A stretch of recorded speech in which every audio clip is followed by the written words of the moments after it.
2 games into the season, and the Union have picked up 3 points in each. We go over the team's 4-1 win in their home opener against FC Cincinnati, introduce you to one of the newest members of the club, and preview the team's matchup with another Eastern Conference rival this weekend. We've got a lot to get to, and it's all part of this week's Union Insider, starting now.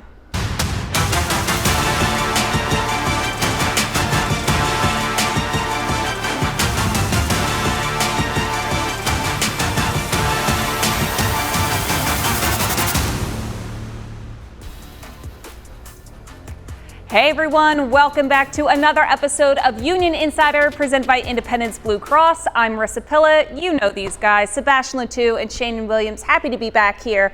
So after a convincing 4-2 win on the road to start this season, the Union were back in the friendly confines of Subaru Park on Saturday against FC Cincinnati. While the Sub has been a fortress for the club in recent years, last year was a bit different. They won just 4 MLS games at Subaru Park in 2024, finishing with a losing record at home for the first time since 2012. But guys, don't worry, that was last year. Here's how this year's home slate started on Saturday. Have a good start. Put them to the sword straight and early on. Be brave together, all right? But one thing, boys, enjoy this moment. Let them know they're in for a real game tonight. Everything we got for this team, for this badge. We are our home opener tonight. The Philadelphia Union are playing FC Cincinnati. In the corner, in front, tip, and there's one. Baribo, 1-0 Union. Comes back and slipped through. Union in the box. Across Baribo, 2-0 Union. Flag goes up. No chance, no chance. It's not offside. Yes. He's gonna look. Of course.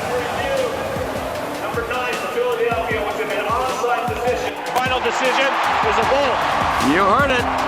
Baribo's got both goals. Union with a 2-0 lead. Fans can dupe again. If that was 90 minutes, I'd be taking off my head, but it's only half time. The quicker we get the third one, they'll be dead. Hua now into space. Great ball. Baribo looking for a hat trick. Into the box, has Gonzaga across. Shooting it across. Goal! 3 for Baribo. Let's go.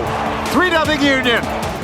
Quinn Sullivan across, and there's one, the 4th, Damiani, his first 4-1 Union. Back-to-back 4-goal games for the Philadelphia Union. What a start. What a start indeed for the Union, and also I just have to say, it feels so good to hear a JP Delacamera Union goal call. I mean, I just get goosebumps. I miss him. But the big story of this game was really the hat trick scored by Ty Baribo, 2/3 of which came in the first half. He now has 5 goals on the season in just 2 games played. What do you credit that start to? I mean, amazing start for Ty. I think all his hard work, from the defensive point, I think really helped him then to be in a great position, into the box. But all the goal he did maybe are little tap-ins, but it's never going to be at the right place at the right time. And so far, the Union, let's say in the first half, created like 3 big chances, scored 2. They are very, realistic about putting the ball in the back of the net. And right now, Ty Baribo is very hard. Yeah, he's finishing all those chances in front of net, and they're getting the ball right in the right positioning for him. Quinn Sullivan was also massive for this team on Saturday night. His passing, he was able to break those defensive lines from FC Cincinnati. How integral was he in the role he played in getting the offense going? He's been great to start the season. He's got 3 assists already in 2 games, and he's done such a good job to put the ball in a place where Ty Baribo or whoever's in the box can score. He's doing a great job of just making the right decision in the final third and picking out that final pass.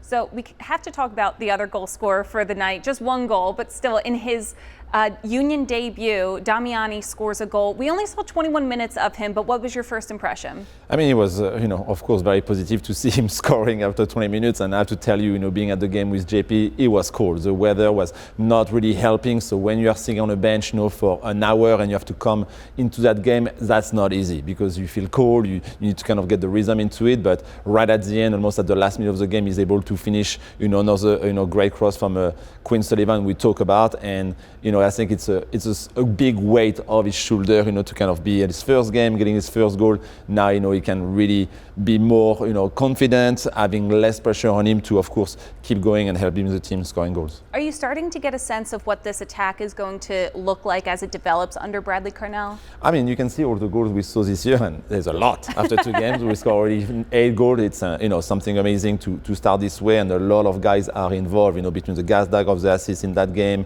the Quinn Sullivan always, starting those opportunities, the fullbacks being involved, and of course our striker all scoring. I think it's the way we score. It's always, those cross near post into the 6-yard box and the little tap in. It's definitely a trademark from Bradley Carnell and his coaching staff doing this off-season and this pre-season, working that with everybody, and you can see now the fruit of the work, paying off and scoring a lot of goals. So hopefully they keep going, but 8 goals in 2 games, you can have a bigger dream start. Yeah, I think everybody would have taken that if you tapped them on the shoulder early February, be like, hey, the Union are going to score 8 goals in the first 2 games. Like, yeah, I'll take that. Sheanon, for you, as we said, just 2 games into this season, very small sample size, but what are your genuine reactions to this start for the team? It's been a really great start for this Union side. They've done such a good job of really stifling opponents and not letting them play out. They're doing a really good job putting the press on it and really keeping teams in their own end. You've seen them start to translate some of those turnovers into goals. They have to do a little bit of cleanup on the defensive side. Would like to see them get some shutouts. I'm sure Andre would as well. But again, it's a dream start for Bradley Carnell and this Union staff. Let's dig specifically into that defense then. What do you want to see fine-tune over the next few weeks? Just little moments that they can clean up, little moments where they have a lapse of concentration and they give up a goal. Those goals lead to teams having a little bit of hope and trying to get back into the games. Would like to see them squash that hope and close the door behind them. Great performance overall, and if you get that shutout, it's even better. Yeah, getting a shutout is always good. Andre Blake loves those clean sheets. And again, as Seba said, he's gone now, but there were a plethora of goals to highlight from the Union's 4-1 win over FC Cincinnati. But we're going to break down the one that started it all in this week's Key Play of the Week presented by Subaru. Seba, don't worry, he's still here. He's just over at the video monitor to break it down. Thank you, Marisa. So yes, I'm going to go with the first goal, of Ty Baribeau in that game against Cincinnati. We talk about bringing back the Subaru type of fortress. They had the 2 years, and this start, of the team, pressing the Cincinnati defense from the get-go. And on the first penalty of the game is where they score the goal with a great finish from Ty Baribeau into the 6-yard box with a beautiful pass, from Kai Wagner on his left side, kind of almost a copycat of what we saw, in Orlando, but much early in the game. And it's not an easy finish from Ty Baribeau. The ball is in the air, but you can see, really putting the foot into the ball and scoring. But what I want to point out, it's right here. If we pause right here, it's something you're going to see a lot, with the Union this season. We have Quinn Sullivan, starting an offensive, missing the pass, to Gazdag. The Cincinnati defense tried to clear the ball, but look how high, Kai Wagner is on the field with the midfielder right here, with Lukic and Denley pressing right away the Cincinnati defense and try to win the ball back. And it's something you are going to see a lot this season, the way Bradley Carnell wants his team to play, especially at home. But if we play now, you see Kai Wagner, beating his forward, winning the ball, keeping his run, a great combination between Ura and Sullivan, and at the end, another beautiful cross, and Ty Baribeau on the shoulder of the forward, of the defender, finishing his chances. Not easy again, like I said to you, it was a very cold night. People were ready to fight and will get the win, and Baribeau, winning his battle against Robinson and putting the ball in the back of the net. Yeah, it was great to see, and that was only just the beginning in that game. We've got more Union Insider for you in a bit, but first, here's your Union trivia question presented by United Concordia. The Union now have earned back-to-back wins to start their 2025 season. When was the last time they won each of their first 2 games of the season? Find out the answer later in the show. Welcome back to Union Insider presented by Independence Blue Cross. The Union's on-field results have been spectacular so far. They've won both of their games to start the 2025 season and have netted a league-leading 8 goals in that span. The vibes off the field have been just as good, but you don't need us to tell you that. Returning for a second season, it's The Dupe, presented by Subaru with Sage Hurley. And her first guest of the season was none other than Union homegrown talent Frankie Westfield. Let's take a look. So let's take it from the start. I know a lot of people are starting to know who you are because of your amazing performance on Saturday, and then obviously your MLS Next Pro heroics last season. But for fans who don't know, You're from Northeast Philadelphia. You grew up in a very sports-oriented household with a ton of cousins who play sports too. Let's talk about your journey. Where did this love for soccer start? Played like the little in-house league where you'd play, you get a little pretzel and like a Gatorade after the game, like, or chips, or like a little snack after the game. I started there, and I think I played for the snacks, obviously, when I was little. But I just, like, growing up, me and all my siblings, we played all the sports growing up. I played soccer, baseball, basketball. We swam in the summer. A lot of people don't really think we did that, but we did. Yeah, growing up, we were definitely a busy family, especially our parents getting us from one practice to the other practice. But that's a lot of kids to get a lot of places. Yeah, especially if we had 2 practices one night. Some days I would have, like, I did track and soccer, and they were in the same season, so I would go to track practice. It would be right after school. I'd go to track from 3:30 to 5, and then I'd have practice for soccer at like 5:30. But like the thing about the Northeast is, like, everything's within like 5 minutes of each other. So my track practice was like 5 minutes away from the soccer field, so I can just get, like, when I was little, I could just get picked up. My mom takes me there, and then that's it. So when did the union come into the picture among all that? Yeah, I was obviously playing in a tournament when I was little, with my club, and I got scouted by one of the coaches for the union. They invited me to come and trial or practice with the union juniors at the time. So I did that. I did the union juniors. I think it was like 2 times a week, and then they put me in the pre-academy, and then after the pre-academy, I made the U12 team, and from the U12, that's where I just kept going. U13, 14s, 15s, and then 17s, and then Union 2 for like 3 years, and then now first team. Frankie Westfield may be a new starter for the club, but so far this season, he isn't the only new face in the lineup. The Union made their largest signing in club history last month, bringing in Uruguayan forward Bruno Damiani from Nacional in Uruguay. Sage Hurley also sat down with Damiani to get to know more about him and his journey that led him to Chester. What's up, Union fans? Joining us here moments after putting pen to paper and signing as a player for the Union, Bruno Damiani. Welcome to Philadelphia. Thank you very much. What should Philadelphia fans know about who you are as a player on the pitch? Well, I'm a striker, a tall striker with strength. I like to win areas, to work hard for the team, and to make goals is my favorite part of the game. So now you're here in Philadelphia, new club, new city, new country, but you've already had some very positive conversations with people you'll be around quite a bit, sporting director Ernst Tanner, head coach Bradley Carnell, and even another new addition, Jan Glivinovic. Yes. What have those conversations been like? Yes, the first thing I did when I get here is to see if there are some South American people to talk in Spanish and to ask him some questions. How's the team, the facilities, and Jan makes me understand it's a good place. There's a very good group. How did you know that this move was the right move for you? Well, it was a very good deal because it's a very good city, a very beautiful city. It's a league is growing up. I think it was the moment to leave my team. So you arrived just in time. There's just under 1 week till the Major League Soccer season kicks off. What are you looking forward to most? Yeah, I can't wait to be with my teammates and in the pitch. It's the only thing I have in mind right now. I would like to be playing, to work hard, to make goals, and to start doing what I know and what I always did. So when you do get out there, you'll be wearing the number 20. I heard you mention to the equipment director, Brandon Comiskey, that number means a great deal to you. Yes. What does number 20 mean to you? My idol when I was a kid used the number 20 in Nacional, and I finished being coached by him, and when I get here, I know the number 20 was available and not the number 9, and they are my 2 favorite numbers, so I get the number 20. I know Philadelphia Union fans are very excited to see you out there for the home opener on March 1st against FC Cincinnati. Do you have a message to those fans?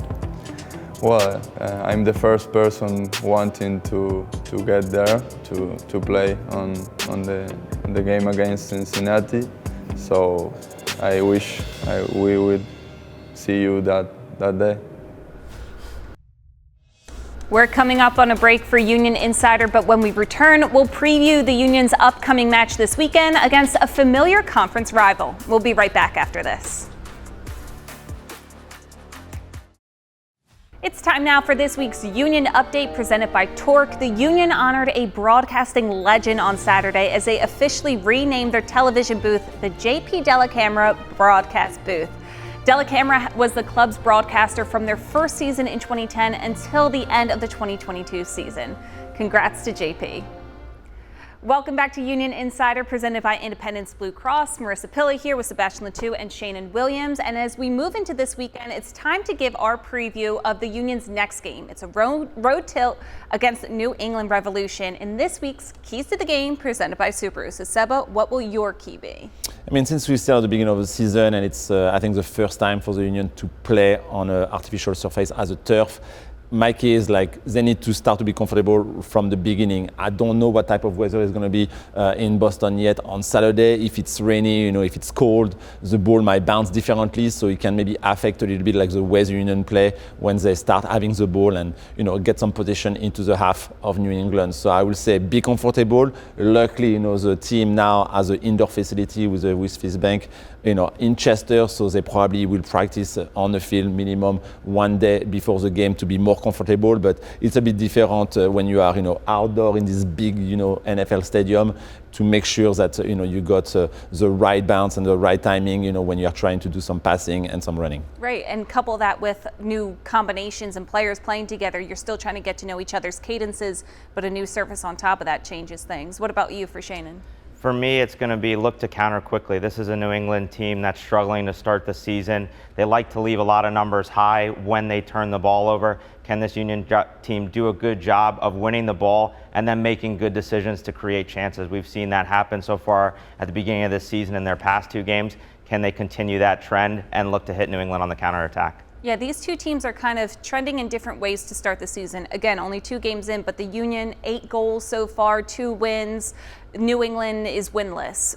How do you see this game playing out? Winless and scoreless. They didn't score a goal just yet. So we know. Exactly. So they are really, I think, a lot of pressure on themselves, especially, now for the second game at home. They lost, last weekend at home against Columbus 1-0. So it's going to be a lot of pressure, I think, on the forwards and the team of Calais Porter to kind of push a lot of number to try to get that goal who will break, kind of the scoreless right now for them. But it's a good thing, I think, for the Union, because if you see them, pushing forward, like Sheanon said, you can open a lot of space for a quick counter-attack. So hopefully the Union, keep them at 0 and keep them, struggling in this area, and hopefully get another win away. Yeah, Sheanon said you wanted to see a clean sheet from this team. Do you think this is stacking up to maybe be a good opportunity to get the first one? This is a great opportunity. A tough game against an opponent that you play a lot on the road. Can they do a good job defensively? We know that they can score goals. Now can they finish the other side, which is the defensive side of things? All right, we'll see how it all plays out this weekend. It's time for our last break of the show.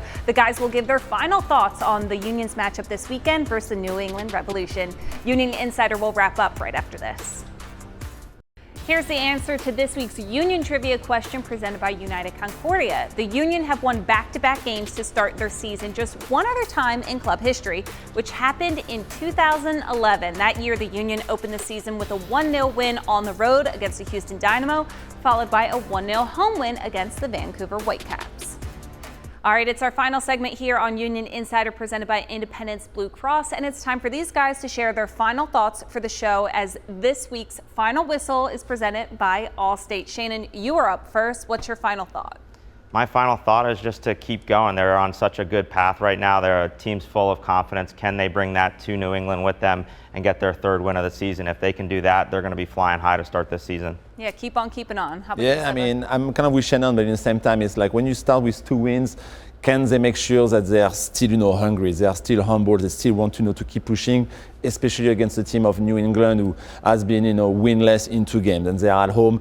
They are going to come, really fighting like the Union did against Cincinnati, trying to win those second balls, trying to, win all the duels. So can the team be ready mentally and make sure they don't fall in a trap of, going to New England with thinking it's going to be maybe a little bit easy or easier than Cincinnati since New England didn't win a game? Yeah, it kind of is setting it up to be a trap game, don't you guys think, a little bit?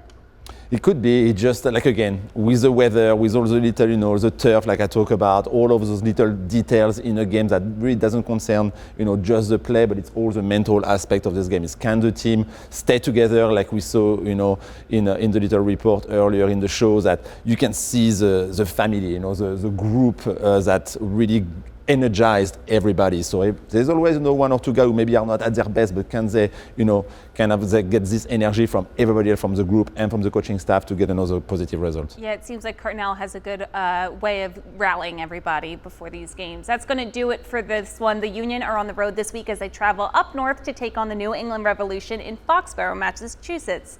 Seba, right here, he's going to be on the radio call with Dave Leno, 97.5 The Fanatic. And the game can also be seen on MLS Season Pass. For Sheanon and Seba, I'm Marisa Pilla. We'll see you next week.